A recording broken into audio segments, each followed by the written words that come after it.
My name is Rick. I'm the Dean of Arts and Sciences, and on behalf of Arts and Sciences, it's a pleasure to welcome you to celebrate the Mississippi Humanities Council Humanities Professor of the Year, Mississippi State University. It's especially important this day and age.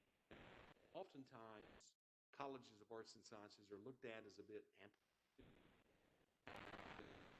certainly the humanists know that all of the hopes and aspirations that people have, all of the fears that people have, are relatively universal and relatively timely. And it is our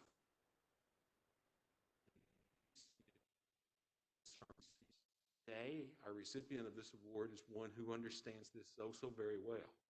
So on behalf of the university, College of Arts and Sciences, I'm just very grateful that you're here today. I also have this pleasure of introducing the representative from the Mississippi Humanities Council, Dr. Donald Schaefer. Dr. Schaefer is also a faculty member at Mississippi State University, where he is a faculty member in the Department of English. He is the director of the African American Studies program for the university. But he is here today on behalf of the Mississippi Humanities Council, where he is one of the serving members. So Dr. Schaefer, I turn it over to you.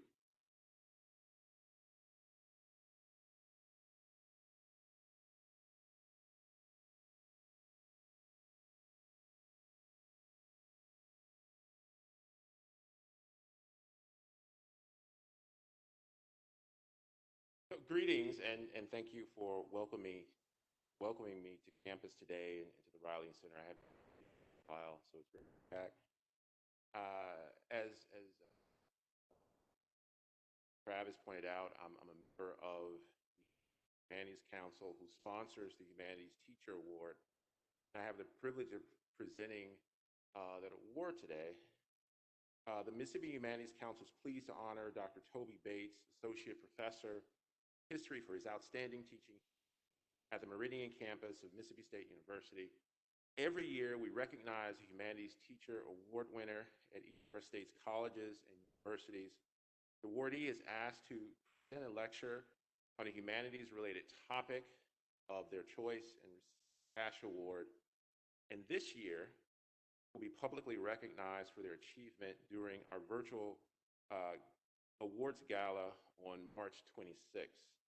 Sorry about that, because the food and drinks at the old Capitol were amazing. So maybe next year. We at the Humanities Council believe that it is vitally important to recognize the excellence of humanities teachers, highlight the importance of the humanities, not only to inspire and entertain, but to create, engage, and inform citizens.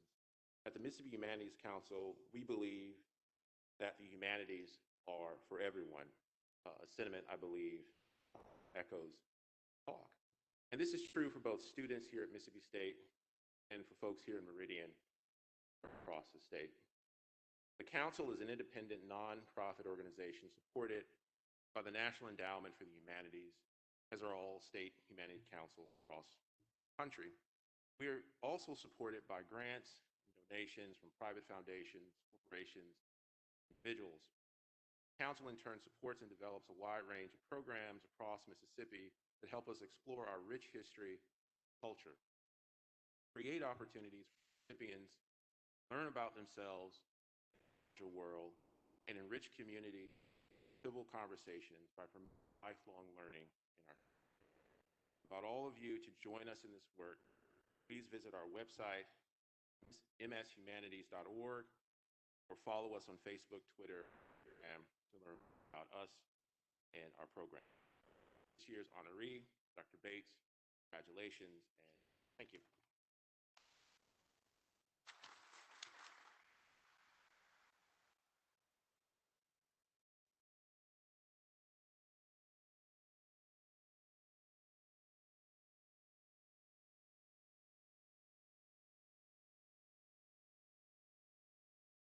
Good afternoon.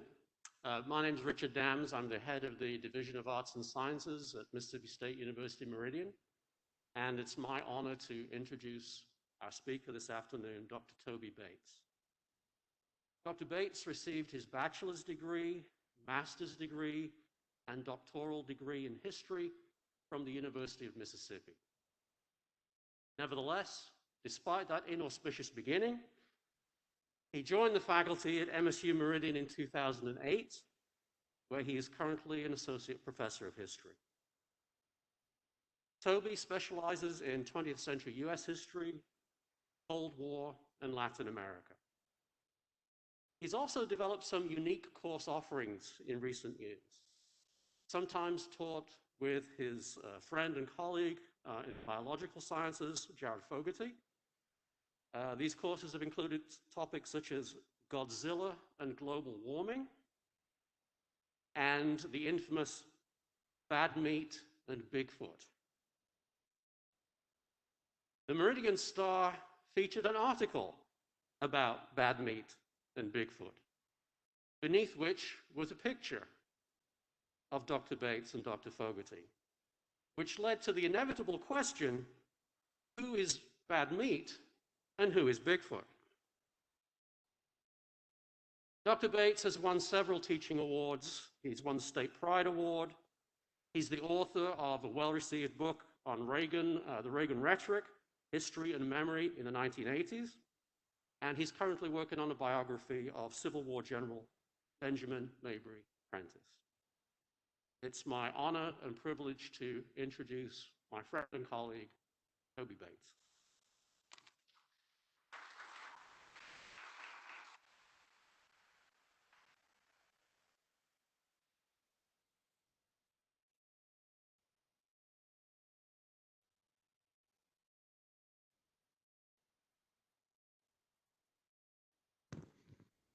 And I was told I can remove this while I am up here. So I did actually receive those 3 degrees from that particular institution, but I got here as fast as I possibly could.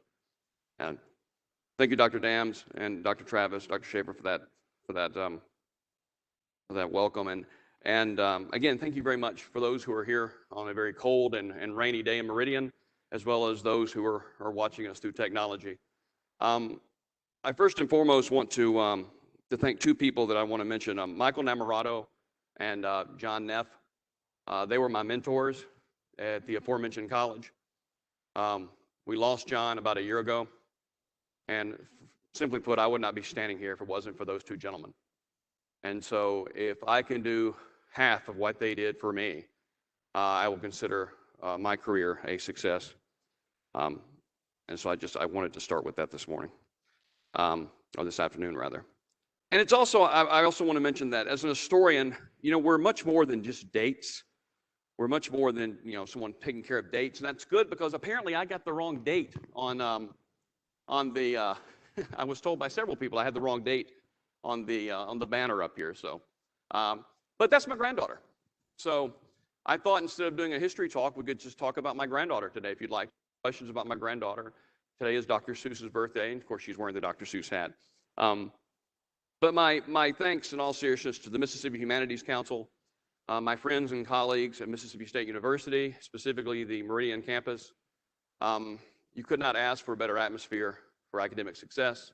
You could not ask for a better atmosphere for research and the support of that research. And I also want to thank my students, every single one of you, those I've had in the past some are here today, many of are joining as well, via technology. Every single one of you makes me a better teacher and scholar. And I would not, again, be standing here if it wasn't for you all as well. I want to talk a little bit today about history and what it is and what it's not, because quite often what happens is Dr. Dams, myself, and others here who teach history, we get the students who don't really want to be there. They're there because a friend is taking the class, or they're there because they really need the credit. And they have really grown up absolutely terrified of the historical discipline, as well as what is history itself. If you don't know history, you're a leaf that doesn't know it's part of a tree. That's Michael Crichton, right? Keep calm and hate history. That's how most individuals look at the discipline. And large part of that is because of this guy. Now, let me be upfront. In history, you never broad brush, all right? So, and I had some coaches who were outstanding history teachers, okay? I had some coaches who were not outstanding history teachers. And quite often, it's this guy that scares people. Well, again, why do students hate history? Why students don't love history? The questions come out every year. It seems like there's a new study, right? And I think it's because it's not necessarily history they hate. They hate the way it's been taught to them. They hate the way it's been presented to them. And so, nice fella, but not always qualified to be doing what he or she is doing. I'm a doctor. You'll never find me in any medical situations whatsoever. I'm a professor. That doesn't mean I have all the answers. Because you have professor in front of your name, students always think, in fact, most people think you have all the answers. And we know who to blame for that, don't we? Right? Always had all the answers, yes? So what is history? Well, with apologies to these individuals, this is not the oldest profession. History is the oldest profession because we're storytellers, aren't we?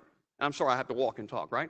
We're storytellers. History is telling a story, and that's why every single one of us in this room is an historian, because we're all storytellers. We've all grown up hearing stories. We've all grown up sharing stories, have we not?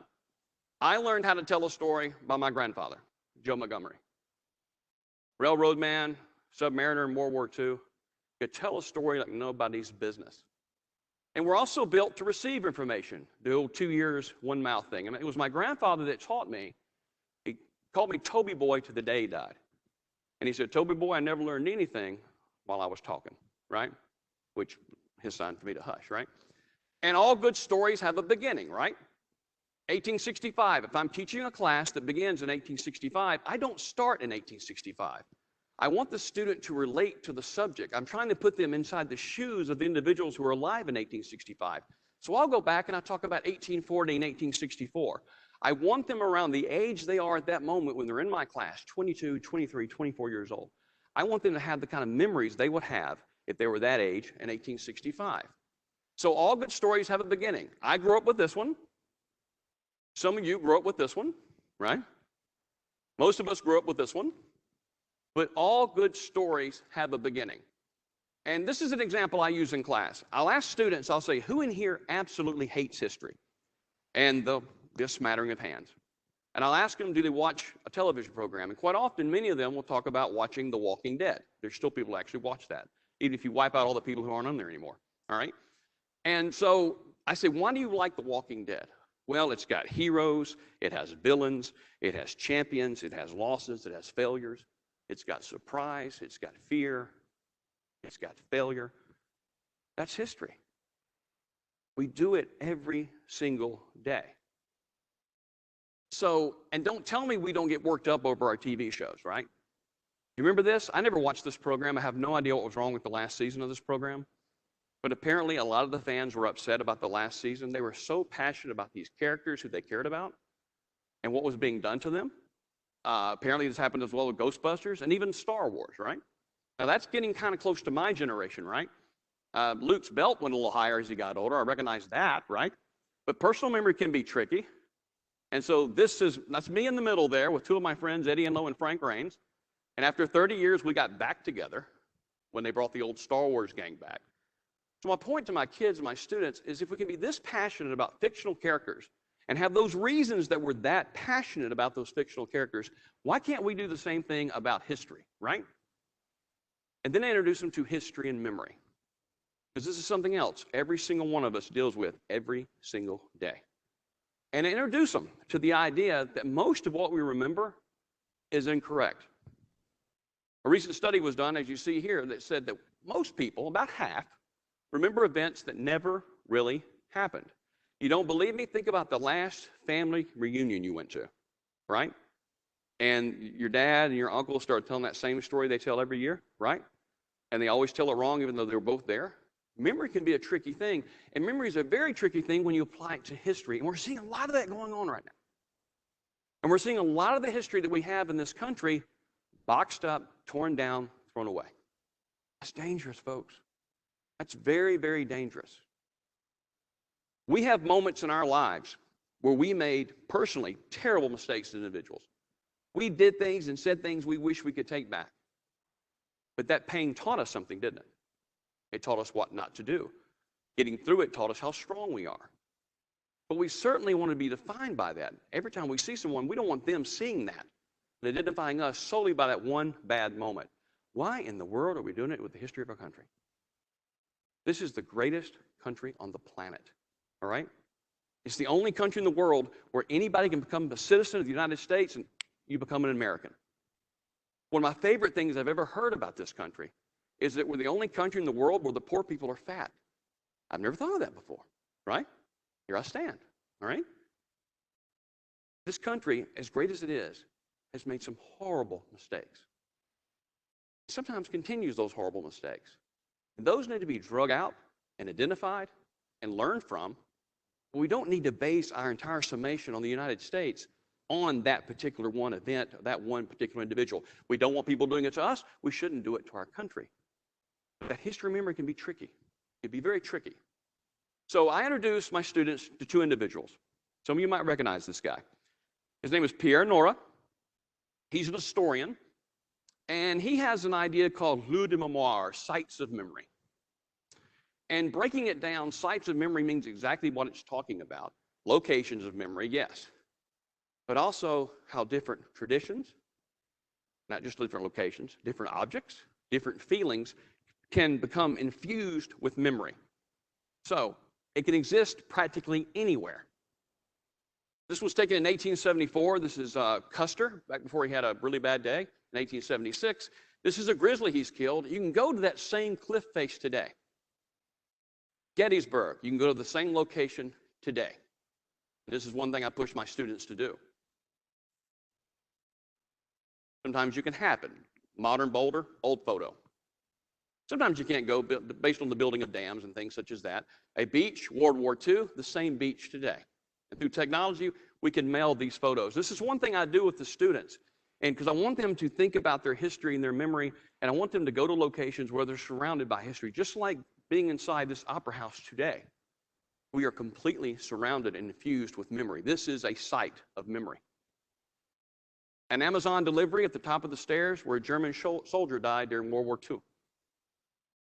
Beachcombing a few years ago, the same beach where soldiers splashed ashore. Skies in Europe then and now. Railroad tracks. Iron, silent witnesses to the atrocities of Nazi Germany. A swamp. Lincoln Memorial, right? In case you're wondering why President Trump always talked about draining the swamp, if you didn't know, Washington's kind of built, okay? We see this, we think of Lincoln Memorial in this way, right? We don't necessarily think of it this way. But I want my students to see what it was, what it became, even the cleanup, if you will, right? The Alamo, 1836, best guess. And today.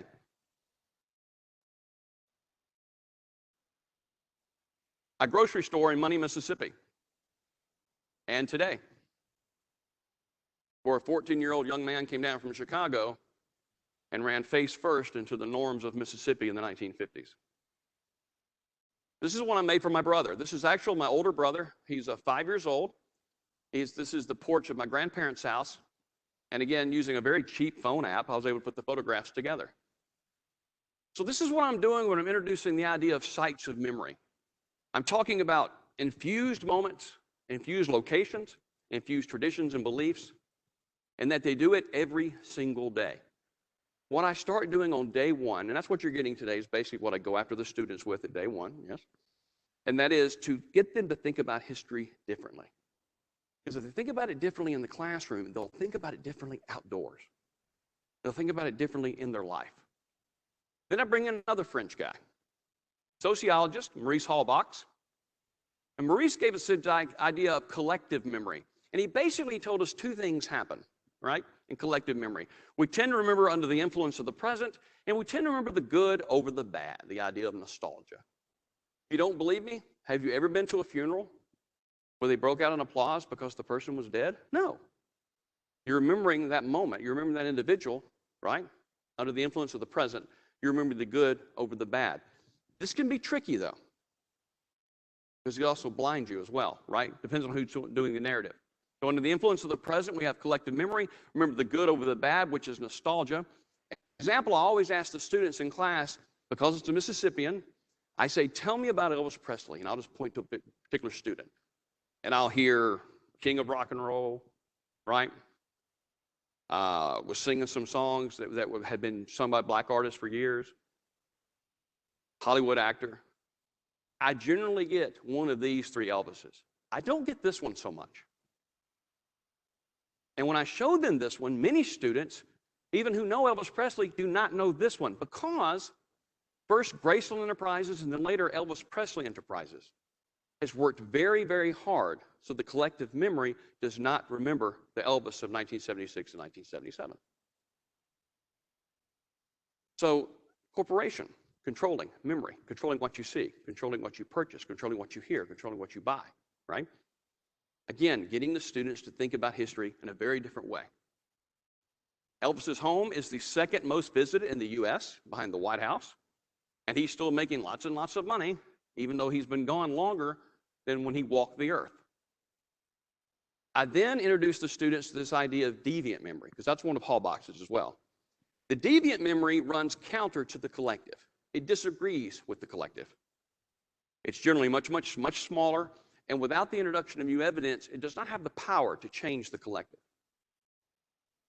And then I asked the students to tell me some things about particular items in history where the collective seems to have made up its mind. And then I say, does anyone disagree with that? And then I have students actually say, well, I kind of disagree with that.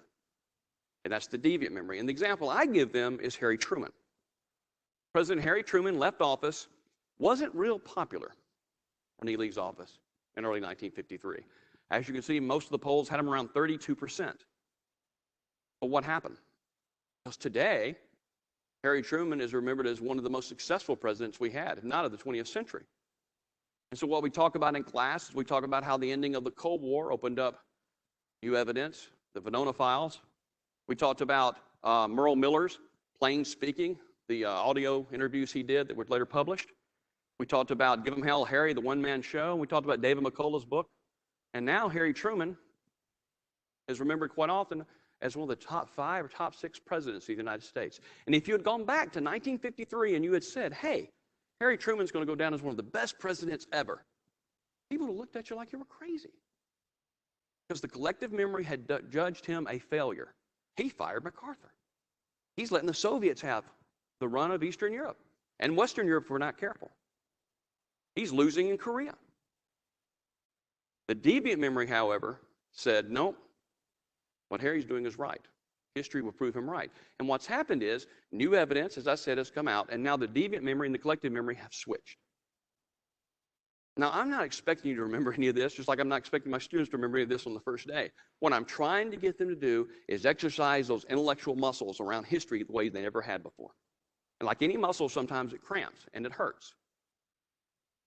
Dr. Dams mentioned my project on Benjamin Prentice. I first heard about Benjamin Prentice when I was in John Neff's Civil War class. And John was a storyteller like you would not believe. And he told this story about Benjamin Prentice at the Battle of Shiloh. This is April 6th and 7th, 1862. And how Prentice, even though his camps were surprised early in the morning that Sunday of the first day of battle, his camps were destroyed around 10 a.m. He rushes back to the river. He grabs as many men as he can. He rushes back to the line, and he fights the Confederates all day long, finally surrendering around 5:30 in the afternoon. And boy, the way John was telling that story, I could just see it. I could smell the smoke. I could hear the cries of the men.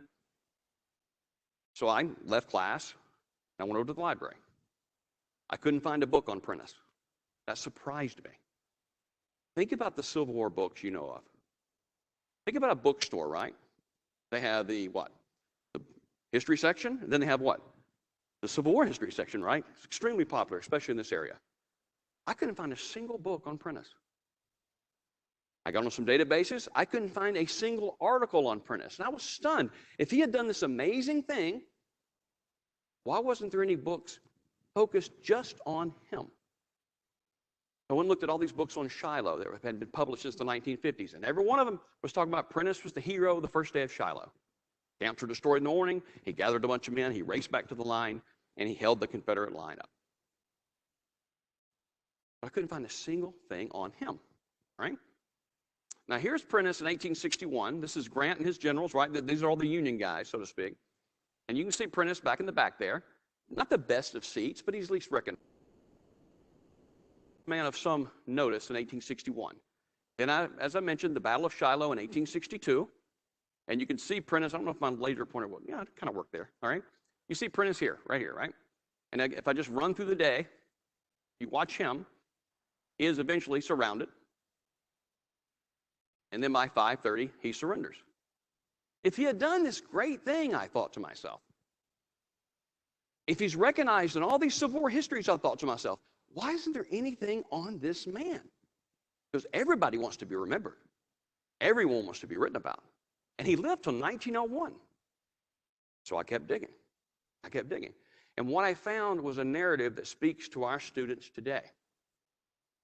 Once Prentice was captured, at the end of that first day, he spent about 6 months in Confederate captivity. He was not a good prisoner. In fact, he actually came through Meridian. They pulled him off the train on his way to Alabama.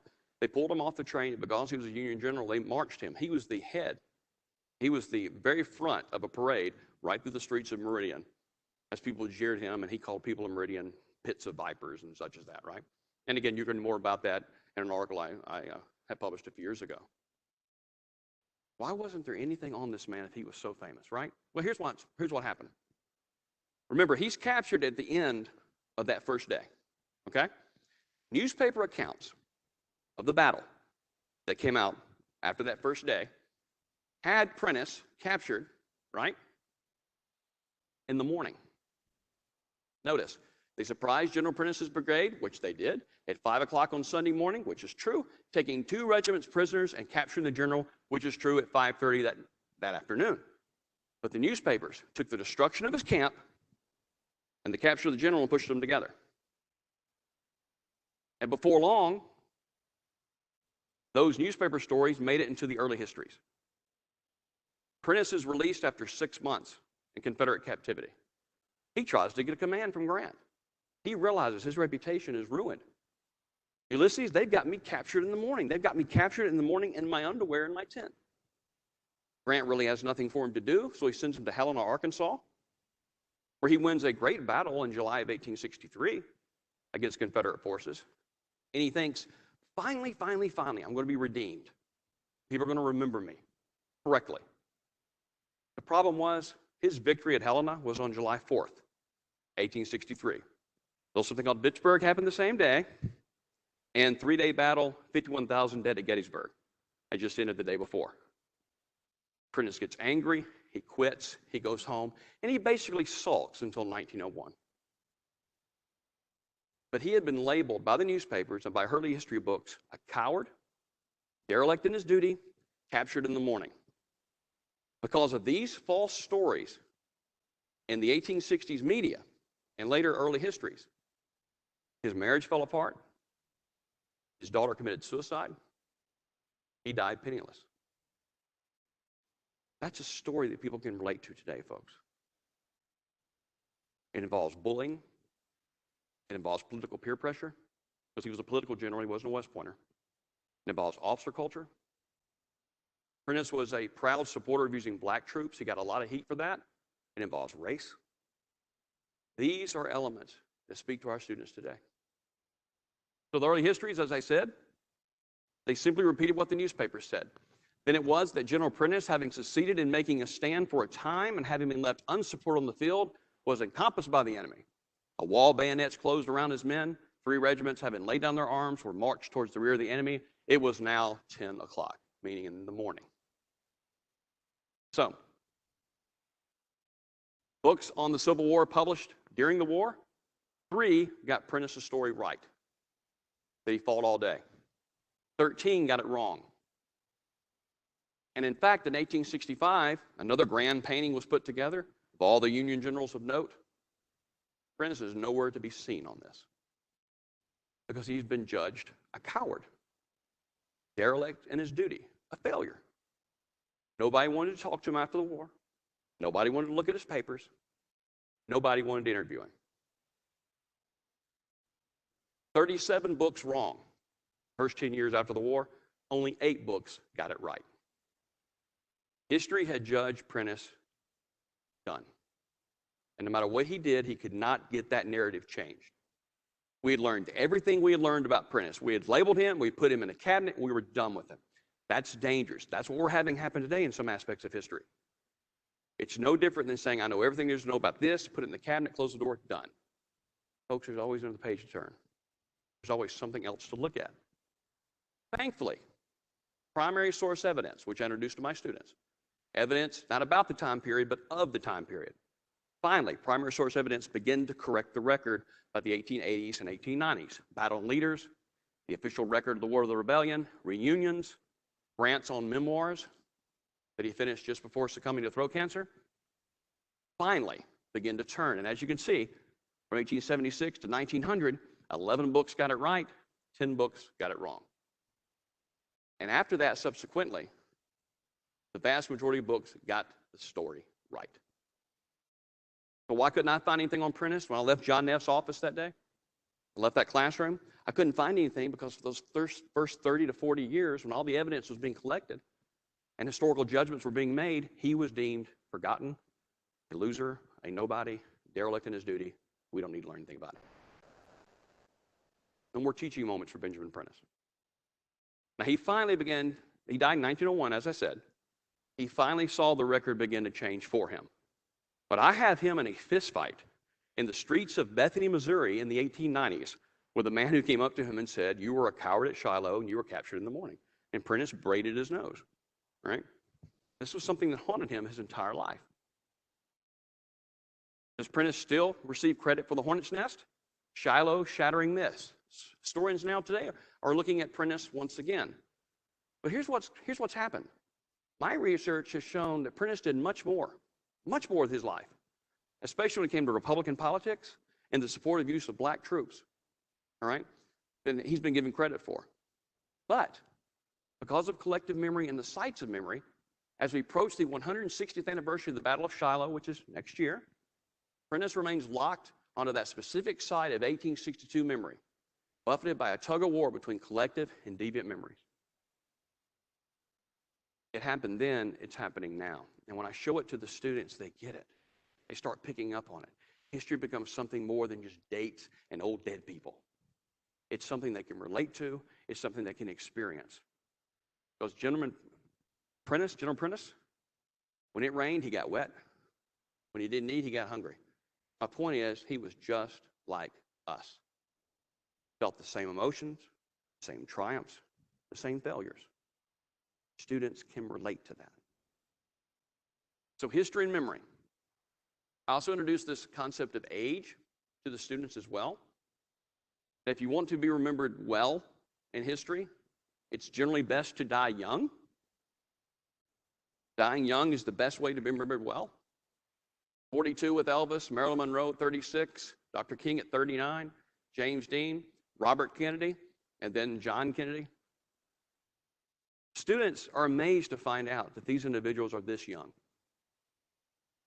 One reason I love the Meridian campus so much is we have a good many non-traditional students.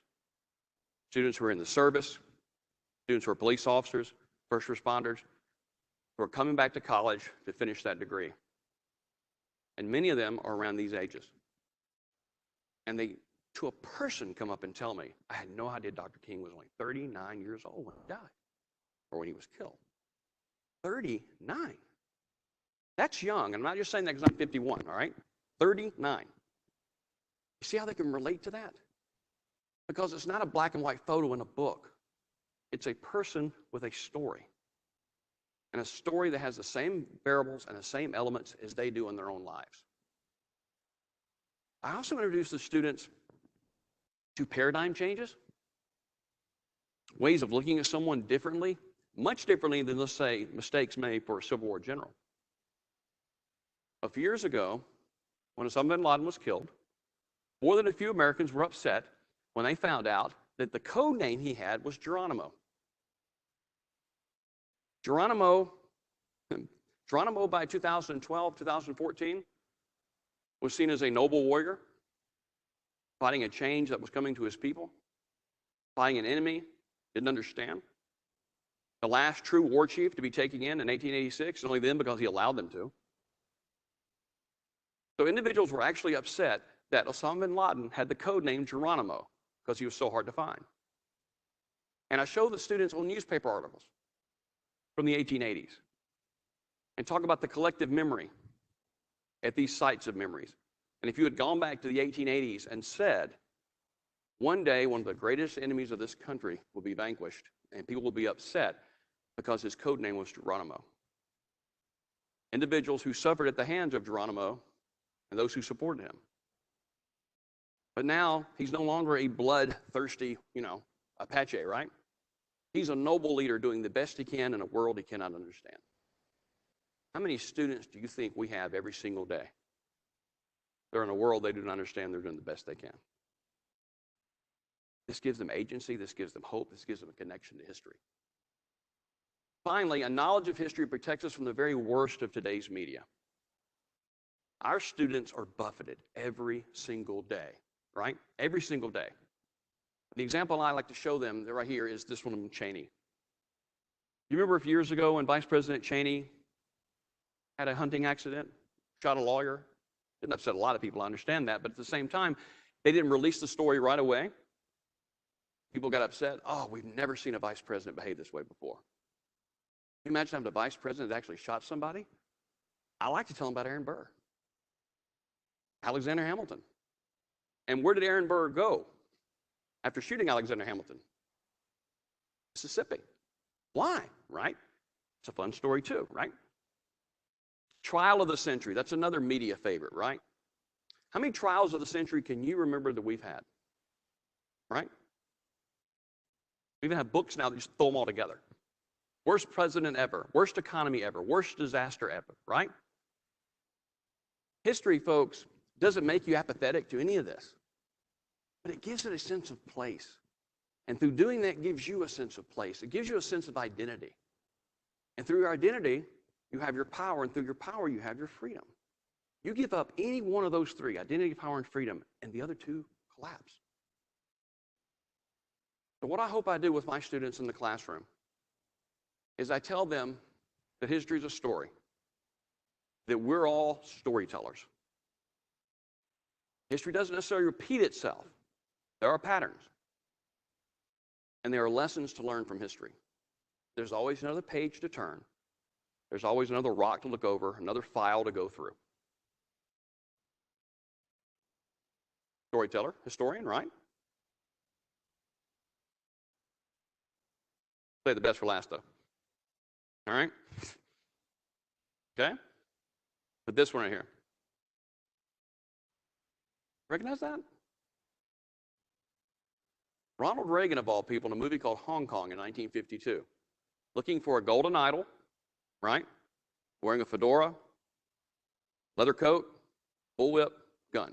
Sounds vaguely familiar, right? History does not repeat, but there are cycles and repeated mistakes if we do not learn from our past. For example, you might hear some say, the young people today are just in their own little world. In the past, we all cared about one another so much more, right? What I hope I've done a little bit today is give you an idea of what I try to do with my students every single day. And that history is not something that's dead and black and white. It's alive. It's around them.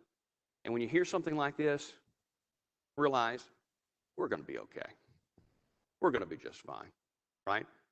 As long as we stay true to those particular beliefs that this country was founded on, and honest amongst ourselves about the narrative of our history, the good and the bad. I appreciate this honor very much to be able to talk to you today, and I cannot tell you what it means to me to be receiving this award, and I thank you very much.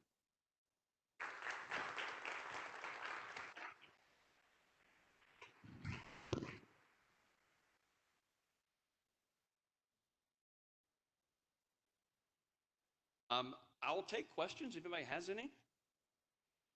All right. Any about my granddaughter? Yes, sir. Yes, sir.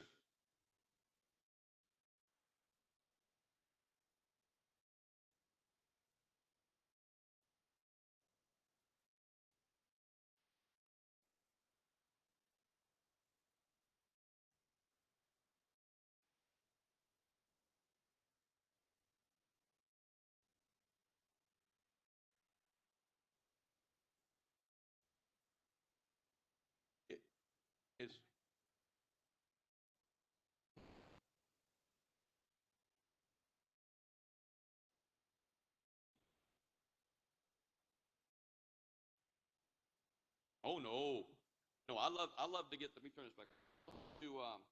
Love to get them. I love to get them going on what had more of an impact on Settlement West, the mason jar, or the potbelly stove, right? So no, to me, there's room completely at the table. And that's one thing a little scary that you are talking about is that remember in the 1960s, we saw this amazing thing happen in history. Well, it came to fruition in the 1960s called History from the Bottom Up. And we really started to look at the voices that had never been heard before. And there's a lot of reasons for this, right? We had voices finally being heard in American society that had been depressed and held down for so long. And so the idea was to run around from great man history, so to speak. Well, then some say we went too far in that direction. And we're losing a great deal of some of these men who are so important. I'm like, why does it have to be one or the other? Right? Because it's all part of the same tapestry. It's all part of the same story. And so I would agree with the fact that I love that idea of teaching the Russian Revolution without mentioning Lenin. That's extraordinary. I'm trying to think what my syllabus would look like, right? Did that answer your question? Okay. Look, I tell Dr. Dams every day, or just about every day, and we agree on this, we're really lucky to get to do what we do. And we really are. I mean, my wife and my children are so patient because Dad will find this little tiny thing, and I'll get so excited about that. Because this little tiny thing, once you drop it into the bloodstream of history, so to speak, it can make that tributary go off in this direction, open up brand new avenues, new ways of thinking about things. And they're very patient with that, right? But the fact that I get to convey that to my students, especially when I see my students get it. My family had a business in North Mississippi, and when I left, I remember my dad asking me, what are you going to make? And I said, well, I'm going to make a difference. And that sounds great, right? If that was a Lifetime movie, the credits would start rolling, and Dad and I would embrace, right? And Dad looked at me and he said, you can't put a difference on the kitchen table, son. He's right, right? But the fact that I get to see my students who have this idea of history, this erroneous idea of history, when I see it start to connect, and I know this sounds simplistic and juvenile, but when I see it start to connect, they get it, right? And if I played some small part in that, how can you beat that feeling, right? How can you beat that feeling? And I have seen it so often. And then what I love hearing are the students who've gone off and become teachers themselves and come back and said, hey, Dr. Bates, I used what you taught us, or I did a little bit of what you did, but I twisted it and pushed it more this way. And if I can, just one more little story. Once had a student named Dustin Phillips, and Dustin was working on a project dealing with Pearl Harbor, and the fact that the blame for Pearl Harbor really was laid at the feet of two particular military men. And one of those men, husband Kimmel, never really got his rank back and never got his name back. And Dustin and I were talking about this. Dustin reached out to the Kimmel family, and the grandson of husband Kimmel actually came to MSU Meridian campus, had a big public talk. Loads of folks came out talking about his grandfather and how his grandfather was being unfairly blamed for what happened at Pearl Harbor. That there were 10 investigations on how the Japanese surprised us at Pearl. 7 of those were during World War II. And every one of them was laid at the feet of husband Kimmel. And on his own, he reached out to that man, invited him to campus. That's a student looking at history differently than they've ever looked at it before. And taking a vital and fundamental step in the right direction, right? That brought the whole public in for that moment. And so I consider myself extremely fortunate to do what I do. I cannot imagine not doing this. And I'm still learning too. My students teach me much more than I think I ever teach them. Because especially at MSU Meridian, we have upper division history classes. What I mean by that is 4,000 level, 6,000 level, and higher. So we have specialty history classes. When I teach a class on the Vietnam War, and I have Vietnam veterans in that class, folks, I can write it, and I can read it, and I can research it. They lived it. When I teach a class on the modern civil rights movement, I can only go so far, right? But to have individuals that were part of Freedom Summer come into the classroom and talk to the kids, individuals who went through beatings in Selma, Alabama, just across the state line. That's teaching them a lesson I could never teach them. And I'm learning as well. And it's teaching them that history is real, and it's vibrant, and it's alive, and it's around us every single day, like all the humanities are. I'm sorry, I'm rambling. I'll step back over here now. So. Yes, sir.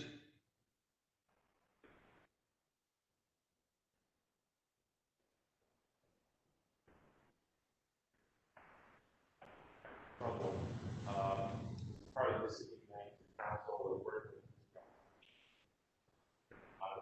partners. Staff, one issue that place. Never come to expect that. Pretty, there was some data about how free we can write. It's really so much so that holders are really not acting on it. And the whole part of it. Yeah, holder right talks about taking terror. And preparation of childhood. Mm-hmm. So I felt that certain way celebrate all their life.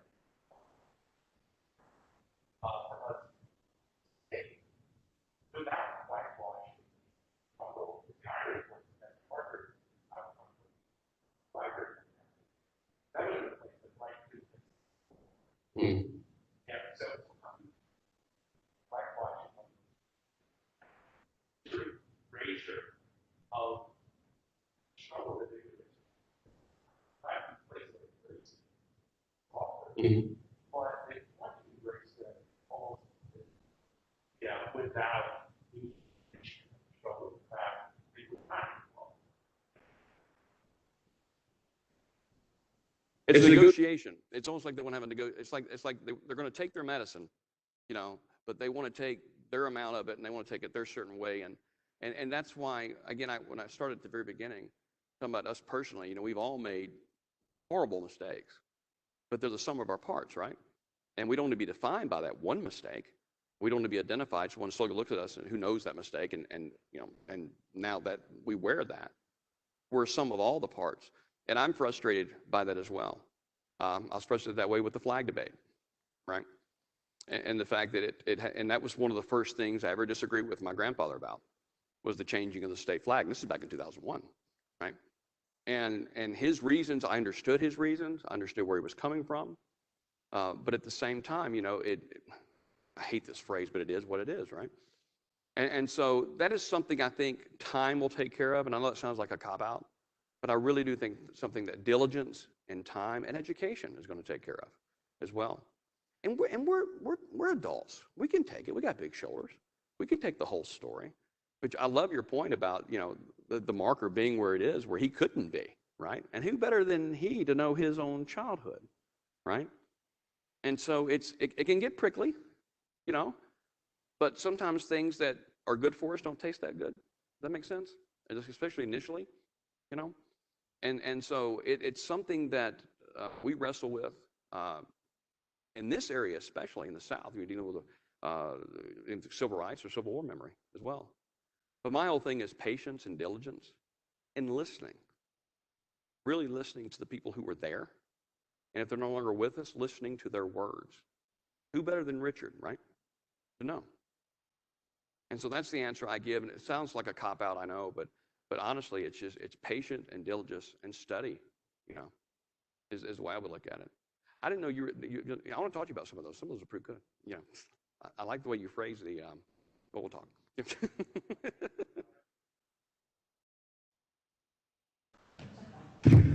I once did a long drive to Kansas City listening to a book on tape read by Shelby Foote.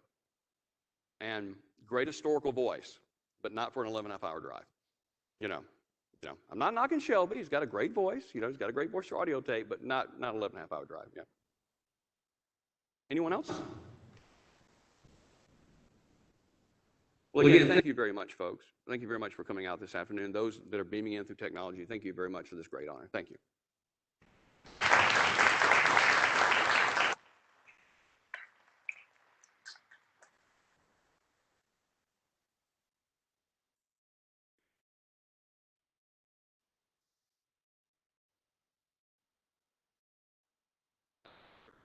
Times of my life,